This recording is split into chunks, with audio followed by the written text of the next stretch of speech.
बच्चों कुछ हम महत्वपूर्ण जो समुच्चय हैं, इंपॉर्टेंट समुच्चय हैं, उसके बारे में अध्ययन करते हैं, पढ़ेंगे। देखो जैसे कि प्राकृतिक संख्याओं का समुच्चय है, प्राकृतिक संख्याएं जिनको हम n से लिखते हैं बच्चों, तो क्या हो जाएगा बच्चों, n इक्वल टू समुच्चय को हम कौन से ब्रैकेट में लिखते हैं, कर्ली ब्रैकेट में लिखते हैं। तो प्राकृतिक संख्या 1 2 3 4 5 ऐसे अनंत तक, ये क्या हो गया बच्चों, प्राकृतिक संख्याओं का समुच्चय। इसके बाद आती है पूर्ण संख्याएं जिनको हम W से डिनोट करते हैं। पूर्ण संख्या क्या होती है बच्चों, प्राकृतिक संख्याओं में केवल जीरो जोड़ना है, जीरो। देखो पूर्ण जीरो के बिना पूर्ण नहीं हो सकता, तो इसका मतलब क्या है, जितनी भी हमारी प्राकृतिक संख्याएं हैं उसमें हमें जीरो और लगाना है। 1 2 3 4 5 अनंत तक। ये क्या हो गया बच्चों, पूर्ण संख्याओं का समुच्चय। इसके बाद आता है पूर्णांकों का समुच्चय। पूर्णांकों को Z से डिनोट करते हैं बच्चों। और पूर्णांकों में क्या आता है बच्चों, इसमें पूर्ण संख्याएं और प्लस क्या आएंगी, जो ऋणात्मक संख्याएं होती हैं बच्चों। केवल हमें ये देखो, ये लिख लो पहले तो 0 1 2 3 4 ऐसे, और इधर माइनस में -1 -2 -3 ऐसे ये इनफाइनाइट तक, अनंत तक होगी। तो ये क्या हो गया बच्चों, पूर्णांकों का समुच्चय। इसके बाद आता है परिमेय संख्याओं का समुच्चय। अब परिमेय संख्याएं तो बहुत होती है, अनंत होती हैं। तो परिमेय संख्याओं को कैसे डिनोट करते हैं हम, Q से डिनोट करते हैं। अब ये देखो, इसको हम कैसे लिखेंगे बच्चों, इसको हम समुच्चय निर्माण में लिखेंगे। ये कौन सी विधि में लिखे हुए हैं, रोस्टर या सारणीबद्ध रूप में लिखे हैं। इसको हम लिखेंगे समुच्चय निर्माण में, उसमें ये थोड़ा आसान पड़ेगा बच्चों। देखो कैसे लिखेंगे हम इसको, x सच दैट x बराबर क्या होती है परिमेय संख्याएं, कक्षा 9 में पढ़ा है हमने, जो p/q के रूप में होती है। और q का मान क्या नहीं होना चाहिए, जीरो नहीं होना चाहिए, q is not equal to zero. और बच्चों p और q कहां से लिए हैं, p बिलोंग्स टू z, क्या है ये, पूर्णांक है, p बिलोंग्स टू z। और जो ये q है ये भी बिलोंग्स टू z है। तो ये बच्चों ये है परिमेय संख्याओं का समुच्चय। x such that x equal to p/q, q का मान जीरो नहीं होना चाहिए, और p तथा q क्या है, पूर्णांक है। ठीक है बच्चों, जल्दी से नोट करो।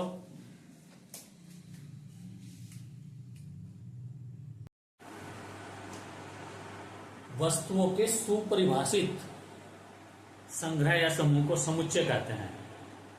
समुच्चय के बारे में बच्चों हमने कल विस्तार से अध्ययन किया है। तो आज इसी कड़ी में हम अपनी प्रश्नावली 1.1 सभी प्रश्नों को हल करने का प्रयास करेंगे। चलो शुरू करते हैं आज की वीडियो। निम्नलिखित में कौन से समुच्चय हैं, अपने उत्तर का औचित्य बताइए।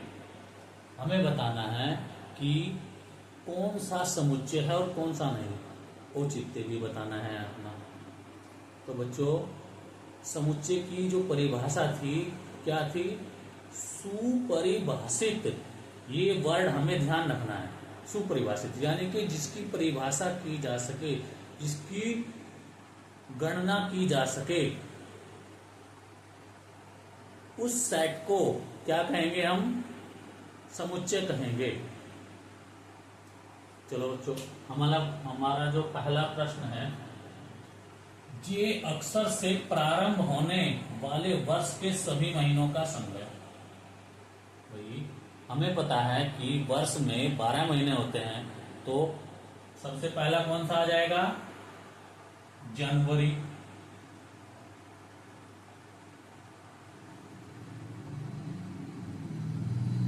जनवरी, फरवरी, मार्च, अप्रैल, मई, जून। जून हो गया बच्चों। जुलाई,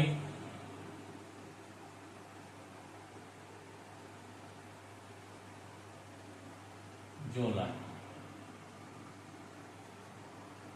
अगस्त, सितंबर, अक्टूबर, नवंबर, दिसंबर, बाकी में जे नहीं आता। बच्चों ये क्या हो गया, सुपरिभाषित है। हमें पता है कि वर्ष में महीने 12 होते हैं और उनमें से जो महीने जे से शुरू होंगे वे कौन कौन से हैं, जनवरी, जून और जुलाई। तो ये क्या है बच्चों, जो समुच्चय होगा तो मैं इस पे टिक लगाऊंगा। तो क्या हो गया, समुच्चय हो गया। क्या हो गया बच्चों, ये सुपरिभाषित हो गया। लिख सकते हैं सुपरिभाषित, सुपरिभाषित है। सेकंड, भारत के 10 सबसे अधिक प्रतिभाशाली लेखकों का संग्रह। अब बच्चों ये तो बहुत मुश्किल काम है। कोई किसी क्षेत्र में प्रतिभाशाली है, कोई किसी क्षेत्र में प्रतिभाशाली है, कोई कहानी लिखने में, कोई गद्य या उपन्यास लिखने में। तो बच्चों ये ढूंढ पाना कि कौन सबसे अधिक प्रतिभाशाली है, 10 लेखक, ये क्या हो जाएंगे, असंभव हो जाएगा। तो बच्चों ये क्या हो जाएगा, क्या हो जाएगा, ये सुपरिभाषित नहीं है, सुपरिभाषित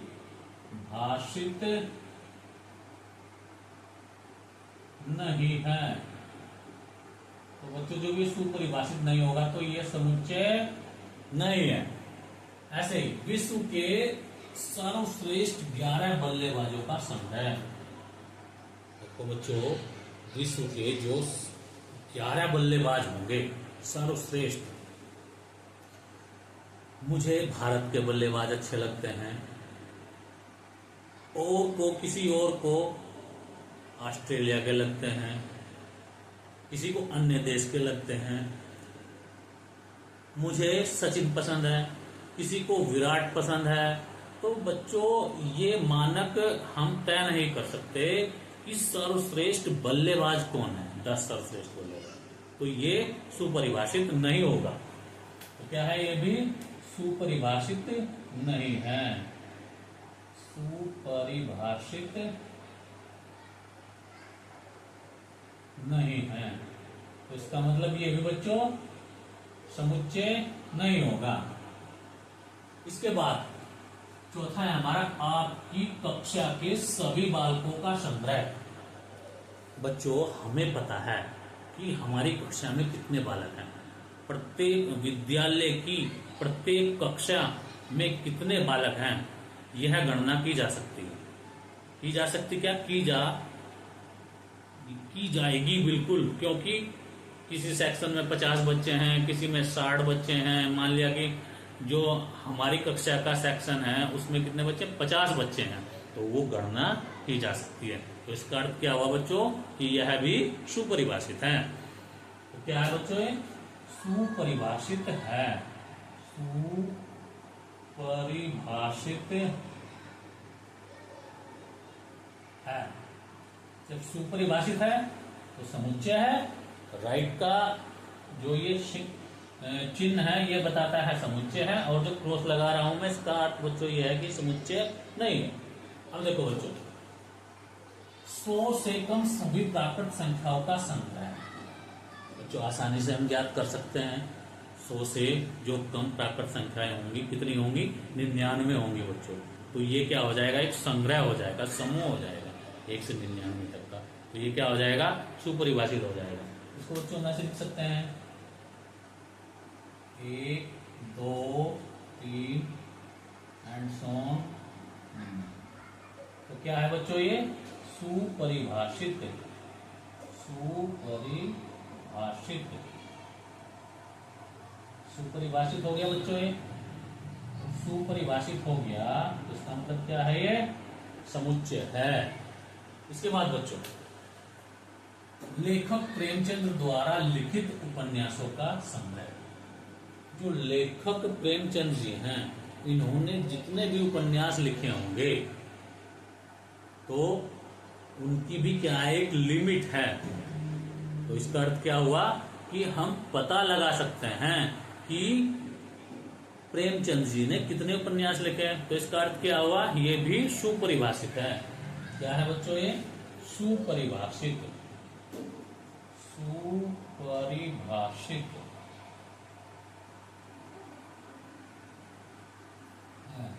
जब सुपरिभाषित है तो ये भी समुच्चय है बच्चों। सभी समपूर्णांकों का संग्रह। कैसे? समपूर्णांक। बच्चों हम सम संख्याएं निकाल सकते हैं। समपूर्णांक क्या है? सुपरिभाषित है। देखो कैसे? 2, 4, 6, 8 से ये अनंत तक हो जाएगा बच्चों। तो इसका अर्थ क्या हुआ? ये भी सुपरिभाषित है। सुपरिभाषित है। जब सुपरिभाषित है बच्चों तो इसका अर्थ क्या हुआ? ये भी समुच्चय है। इसके बाद बच्चों इस अध्याय में आने वाले प्रश्नों का संग्रह। जो हम ये चैप्टर पढ़ रहे हैं समुच्चय का, इसमें जितने भी उदाहरण हैं या प्रश्न हैं उन सबको क्या कर सकते हैं? हम काउंट कर सकते हैं, उनकी गिनती कर सकते हैं। तो ये भी क्या है? सुपरिभाषित है। लिखेंगे सुपरिभाषित। सुपरिभाषित है। जब सुपरिभाषित है बच्चों तो इसका मतलब ये भी समुच्चय है। देखो बच्चों इसके बाद विश्व के सबसे अधिक खतरनाक जानवरों का संग्रह। तो ये तो बहुत मुश्किल है। विश्व के सबसे जो खतरनाक जानवर होंगे, तो किसी को तो बंदर से डर लगता है, किसी को शेर से डर लगता है, किसी को गीदड़ से डर लगता है, किसी को कुत्ते से डर लगता है। तो ये मानक भी तय नहीं कर सकते हम कि विश्व के सबसे अधिक खूंखार या खतरनाक जानवर कौन से हैं। तो ये भी क्या हो जाएगा बच्चों? सुपरिभाषित नहीं है। लिखेंगे सुपरिभाषित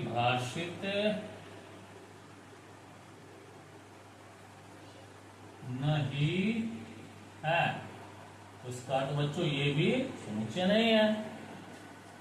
देखो बच्चों इसके बाद हमारा प्रश्न आता है।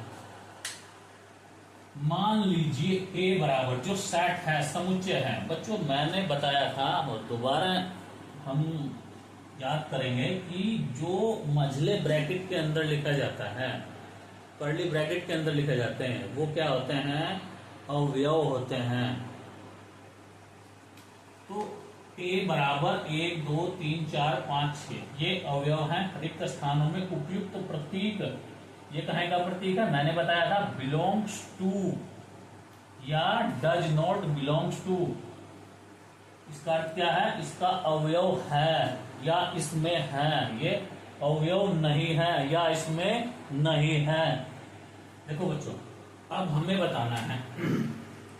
बताओ बच्चों 5। देखो बच्चों 5 इसमें है या नहीं है? 5 है। इसका मतलब क्या है? ये बिलोंग्स टू। 4 भी हैं, बिलोंग्स टू। 8 नहीं है बच्चों इसमें, तो डज नॉट बिलोंग्स टू, यानी कि 8 A का अवयव नहीं है। 5 A का अवयव है, 4 A का अवयव है। इसको ऐसे समझ सकते हैं बच्चों कि 5 इस A के परिवार का सदस्य है, 4 A के परिवार का सदस्य है। 8 देखो 8 नहीं है इसमें, तो 8 A के परिवार का सदस्य नहीं है, यानी कि 8 does not belongs to A।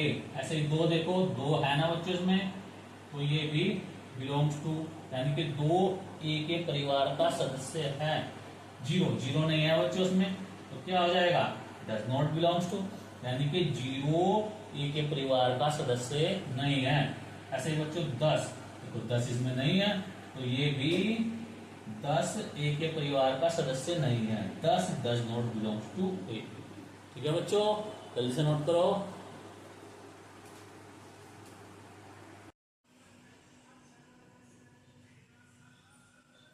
बच्चों यदि वीडियो अच्छी लगी तो लाइक, शेयर एंड सब्सक्राइब करें। जय हिंद, जय भारत।